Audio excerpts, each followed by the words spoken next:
Well, what a fascinating week of Super League we've got this week. And it kicks off on Thursday with a preview of the Challenge Cup final next week, albeit not really. Hull KR taking on Wigan, a repeat of last year's grand final. Now, there's two schools of thought ahead of the final, of course. Do you play your strongest team, or do you stick out the reserves? Well, Hull KR pretty much go with their strongest team, and Wigan pretty much sticking out the reserves. You can do the maths from there. Hull KR were -10 before the teams were announced.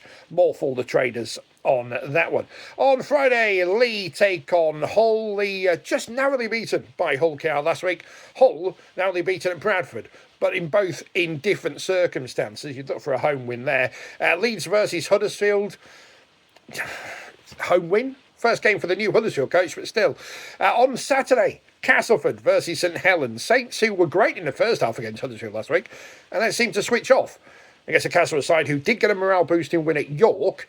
Wakefield travelled to Toulouse. Toulouse, who beat Wakefield in the first game of the season, well-deserved win as well, where the Catalan Dragons, who conceded 58 unanswered points at Wakefield last week, travelled to York, who were, there or thereabouts against Castleford.